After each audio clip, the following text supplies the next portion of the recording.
ایک کلپ اس وقت انجینئر محمد علی مرزا صاحب کا چل رہا ہے کہ جس میں وہ اپنی خام خیالی میں فرما رہے ہیں، بلکہ وہ خود اقرار کر رہے ہیں کہ بار بار میں نے یہ کہا ہے کہ 2 فرقے مک گئے، ختم ہو گئے، زندہ لاشیں ہیں، اور اب کوئی شیعہ نہیں ہوگا یا اہل حدیث نہیں ہوگا۔ کلپ سماعت فرمائیں، پھر اس بارے میں ہم گفتگو کرتے ہیں۔ نہیں ہے، میں تو بار بار کہہ رہا ہوں 2 فرقے مک گئے، زندہ لاشاں میرے تو نظر آ رہی ہیں، ان کی روح ختم ہو چکی، ایک اہل حدیث اور دوسرے شیعہ، یہ 2 فرقے ختم۔ اب جو آپ کو نظر آ رہے ہیں یہ نسلن ہے، جتنا عرصہ ان کی نسل چل جائے نیا کوئی بندہ نہ اہل حدیث ہوگا نہ شیعہ ہو، کیونکہ ان کو پتہ چل جائے گا کہ بھی حق کہاں سے ہو رہا ہے۔ رہ کے دیوبندی اور بریلوی وہ تو اللہ کے فضل سے آپ کو پتہ ہے وہ تو خود اپنے پر خود کچھ حملے کرتے رہتے ہیں، وہ ان کی باتیں پبلک کے سامنے ہیں۔ اب آپ نے کلپ سماعت فرمایا تو پہلے ہم توجہ دلائیں کہ زندہ لاشیں وہ لوگ ہیں کہ جن کے بڑوں کے شجرے عجیب و غریب ہیں، کوئی پیدا ہوا ہے چچا اور بھتیجی کی جنسی قربت کے نتیجے میں، کوئی ایسا ہے کہ جس کے ماموں اور نانا ایک ہیں، اور کوئی پیدا ہوا ہے کہ جس کی پیدائش پہ 4 لوگوں نے دعوے کیے ہیں، کوئی جنگوں میں بھاگنے والے ہیں، کوئی رسول اللہ صلی اللہ علیہ وسلم کی توہین کرنے والے ہیں اور رسول کے قول کو ہذیان یعنی بکواس کہنے والے ہیں۔ وہ لوگ تھے زندہ لاشیں، وہ لوگ ہیں زندہ لاشیں۔ مولا امیر المؤمنین اسد اللہ غالب علی کل غالب علی ابن ابی طالب علیہ السلام نہ زندہ لاش تھے اور نہ ان کے ماننے والے زندہ لاش ہیں، وہ بھی کرار غیر فرار تھے اور ان کے ماننے والے بھی کرار غیر فرار ہیں۔ ختم ہوگا سلسلہ ان لوگوں کا کہ جو دشمن تھے رسول کے اور رسول کے بعد آل رسول کے، جنہوں نے ظلم ڈھایا حضرت فاطمہ سلام اللہ علیہا پہ، اور یہی وہ چیزیں ہیں کہ جو تشیع کی تبلیغ کا سبب بن رہی ہیں، اور انہی لوگوں میں سے جو لوگ زندہ ہو رہے ہیں وہ ہو رہے ہیں اہل بیت کے فضائل سننے کی وجہ سے اور دشمن اہل بیت کے جرائم سننے کی وجہ سے، کہ جنہوں نے آفیشلی اعلان کر کے اور قانوناً قتل عام کو اور عورتوں کی عزتیں لوٹنے کو اور جلانے کو جائز قرار دیا۔ انجینئر محمد علی مرزا صاحب اصل میں لاہور کے اس دیوبندی مدرسے کے ساتھ مل کر جس سازش میں مصروف تھے، تو وہ یہ سوچ رہے تھے کہ اب کام ختم ہونے والا ہے، لیکن یہ ان کی خام خیالی ہے اور ساتھ میں دیوبندی لاہوری مدرسے کی بھی خام خیالی ہے۔ نہ کبھی اہل بیت کا ذکر رکا اور نہ کبھی اہل بیت کے چاہنے والوں کی تعداد میں کمی واقع ہوگی۔ یہ جو ہمارے مومنین دھوکہ کھا رہے ہیں انجینئر صاحب کی باتوں سے کہ جی وہ بنو امیہ کو برا کہتے ہیں، تو شیطان کو برا کہہ کے کوئی ہم پر احسان نہیں کرتا، وہ اپنے آپ پر احسان کرتا ہے۔ بنو امیہ کو برا کہہ کر نہ مودودی صاحب نے ہم پر احسان کیا، بلکہ اپنی پاکیزگی کو بیان کیا ایک حد تک۔ اور اگر انجینئر بھی بنو امیہ کی حامیوں کو بیان کر رہے ہیں تو ہم پر احسان نہیں کر رہے، اپنے مذہب کا دفاع کر رہے ہیں، کیونکہ جو بھی بنو امیہ کے ساتھ ہوگا وہ در حقیقت اپنے مذہب کی خباثت کا اعلان کرے گا۔ البتہ بنو امیہ کی خباثت کا دار و مدار ان سے پہلے والے لوگوں پر ہے کہ جنہوں نے رسول کے قول کو بکواس کہا، جنہوں نے آل رسول پر ظلم کیا، جنہوں نے رسول کی احادیث پر پابندی لگائی۔ اب اہل حدیث ختم ہوں یا نہ ہوں یہ الگ موضوع ہے، لیکن آپ کے بڑوں نے رسول کے قول کو ہذیان اور بکواس کہا اور بعد میں رسول کے قول پہ نشر و اشاعت کی پابندی لگائی۔ اب یہ اور بات ہے کہ آپ بھی اسی ہذیان کہنے والے کا دفاع کریں اور آپ کے ساتھی لاہور کے دیوبندی مدرسے والے بھی اس جرم کا دفاع کریں کہ جی احادیث پر پابندی لگانے والے نے بہت اچھا کام کیا تھا، اور پھر آپ یہ مل کے سوچیں کہ اب اہل بیت کا ذکر ختم ہو جائے گا تو چاہے آپ ہوں ماڈرن بن کے یا ماڈریٹ بن کے، اور چاہے وہ لاہور کے مدرسے والے ہوں نظام امامت یا نظام امامت اور ولایت کا نام لے کے، کہ در حقیقت وہ نظام ولایت اور امامت کیا ہے؟ فاسق اور فاجر اور زانی بادشاہوں کے سسٹم کو پاکستان میں لانے کی سازش ہے۔ اب ہم آج آپ کو صرف اتنا بتاتے ہیں کہ مصر میں کتنی شیعت پھیل رہی ہے، اور پھر بعد میں اگر موقع ملا تو اور ممالک کی بھی آپ کو سیر کرائیں گے تاکہ آپ کے ذہن سے نکل جائے۔ آپ اگر جہلم کے کمرے میں بیٹھے ہوئے ہیں تو نہ سمجھے کہ ساری دنیا وہ ہے۔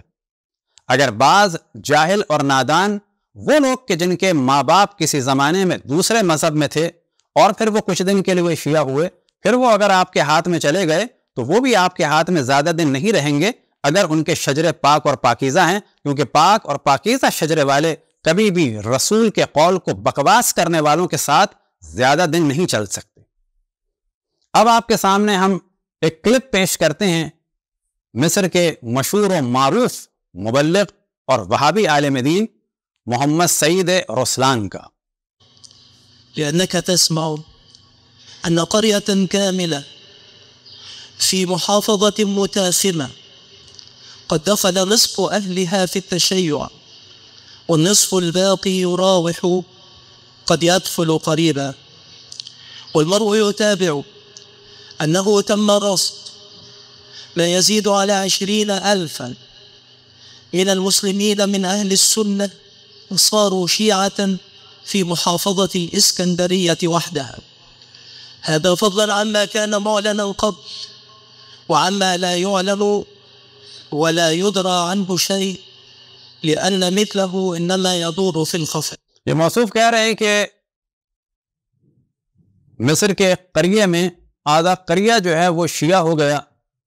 اور آدھا ابھی شیعہ ہونے والا ہے اور کسی دن بھی شیعہ ہو جائیں گے، اور پھر اس کے بعد کہتے ہیں کہ اسکندریہ میں 20,000 اہل سنت مسلم شیعہ ہو چکے ہیں، اور اس کے بعد کہتے ہیں کہ تحقیق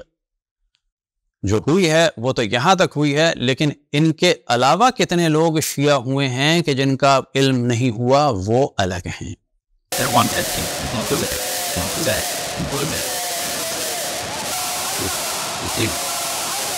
تو آپ ذرا ہوش میں آ جائیں، مصر کہ جو مرکز تھا ایک زمانے میں اہل سنت کا، وہاں بھی الحمدللہ جرائم کو جان کے، کن کے جرائم؟ کہ جن لوگوں نے اہل بیت پر ظلم کیا، جن لوگوں نے قول رسول کو بکواس کہا، عصیان کہا، ان کے جرائم کو جان کر۔ اب آپ کے سامنے کلپ ہے ایک مشہور و معروف وہابی مبلغ کے جن کا نام ہے علا سعید، وہ سماعت فرمائیں، پھر ان کے بارے میں ڈسکشن کریں گے۔ يوجد في الخارج، في الكويت، في الإمارات، في البحرين، لابد من ممارسة الضغط عليهم. هناك جمعية في الكويت للمصريين الرافضة، هناك 1000 مصري تشيعوا في الكويت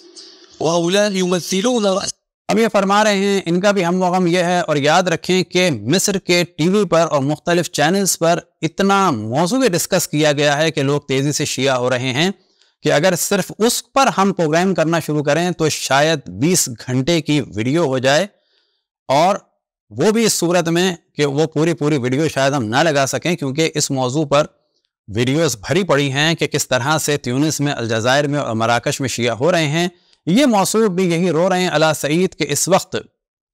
کویت میں، بحرین میں، مصر میں اور مختلف علاقوں میں شیعت پھیل رہی ہے، اور اس کے بعد کہہ رہے ہیں جو کویت میں رافضی ہیں، مصری ہیں، وہ 1000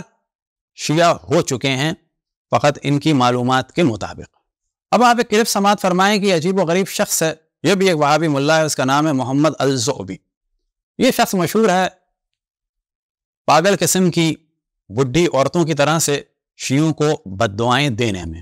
اب یہ بد دعائیں کیوں دے رہا ہے؟ کیوں کہ مصر میں لوگ اہل بیت سے قریب ہو رہے ہیں اور اہل بیت کے طرفدار ہو رہے ہیں،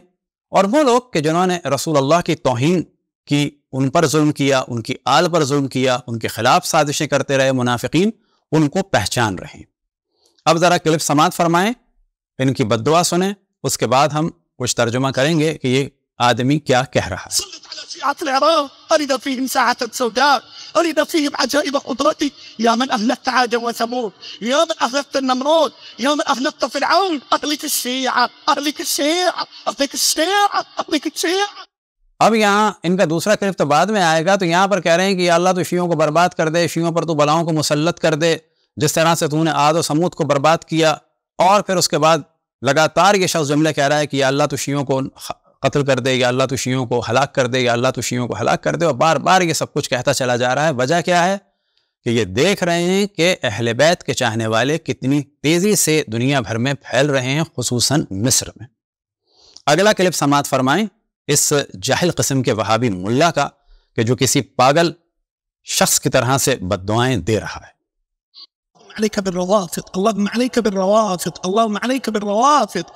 اللهم جمد الدماء في عروقهم، اللهم جمد الدماء في عروق مرجعياتهم وأئمتهم وعلمائهم. اللهم سلط عليهم الغلاء والبلاء والوباء. اللهم جمد الدماء في بطونهم وظهورهم. اللهم سلط عليهم السرطان، اللهم سلط عليهم السرطان. اللهم احفظ بلادنا منهم، اللهم احفظ مصر، اللهم احفظ مصر منهم، اللهم احفظ المملكة العربية السعودية منهم، اللهم احفظ الكويت منهم، اللهم احفظ البحرين منهم، اللهم احفظ بلاد المسلمين جميعا من الروافض. اللهم عليك بالروافض، اللهم عليك بالروافض. اللهم طهر أرضنا منهم، اللهم انصرنا عليهم، اللهم انصرنا عليهم. اب یہ شخص بددعائیں دے رہا ہے کہ یا اللہ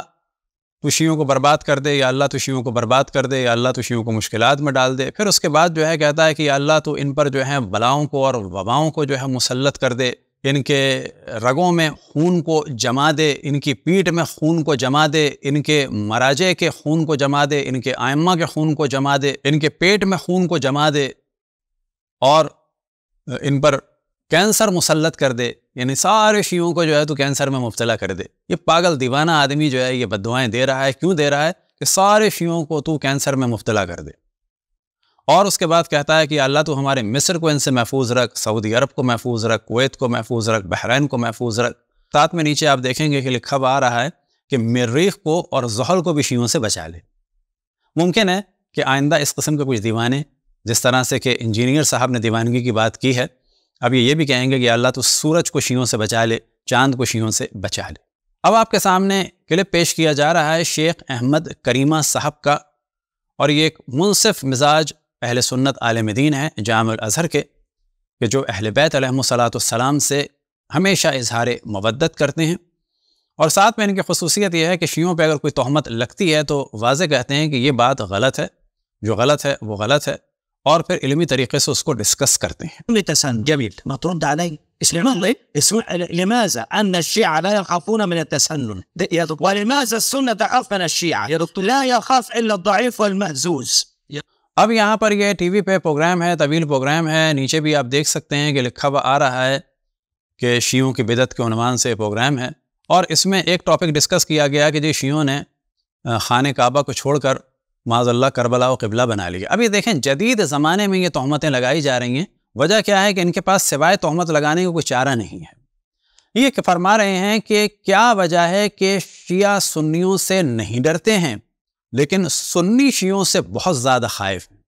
اور پھر اس کے بعد کہتے ہیں کہ اصل وجہ یہ ہے کہ جو ضعیف ہوتا ہے وہ خوف زدہ رہتا ہے. اصل میں یہ کہہ رہے ہیں کہ مصر کے اور دنیا بھر کے اہل سنت علمی طور پر اتنے ضعیف ہیں کہ وہ شیعوں کے منطقی استدلال کو برداشت نہیں کر پاتے. البتہ یہی وجہ ہے کہ دنیا بھر میں ہمیشہ اہل سنت تہمتوں کا سہارا لیتے ہیں اور قتل عام کا سہارا لیتے ہیں. کبھی یہ کہتے ہیں کہ شیعہ اصحاب کی توہین کرتے ہیں، تو ہم سوال کریں گے کہ جن کے صلب یعنی حضرت عبداللہ والد ماجد رسول اللہ صلی اللہ علیہ وسلم کو آپ کافر کہتے ہیں، آپ کو شرم نہیں آتی؟ ان کی والدہ ماجدہ حضرت آمنہ بنت وہب صلوات اللہ وسلام علیہا کو آپ کافرہ کہتے ہیں، تو آپ کو شرم نہیں آتی؟ تو جب آپ غیر منطقی حرکتیں کریں گے اور رسول کے والدین سے اور رسول کی آل سے دشمنی کریں گے. آج تک ہم کہتے تھے آل رسول کے دشمن، لیکن حقیقت یہ ہے کہ یہ آبائے رسول کے بھی دشمن ہیں، رسول کے والد کے بھی دشمن ہیں، رسول کی والدہ کے بھی دشمن ہیں، اور رسول کی بیٹی اور رسول کے گھر والوں کے تو دشمن ہیں. ہماری گزارش ہے کہ اس قسم کی گفتگو نہ کریں، مغالطہ کاری کو ترک کریں، اور یاد رکھیں کہ بار بار ہم توجہ دلا رہے ہیں کہ جب لوگ ان مجرموں کو پہچانتے ہیں تو خود بخود اہل بیت علیہم الصلاۃ والسلام کی جانب آتے ہیں. انشاءاللہ بعض اور ممالک کی بھی سیر کرائیں گے کہ وہاں پر کیا ہو رہا ہے. وصلی اللہ علی محمد و آلہ الطاہرین.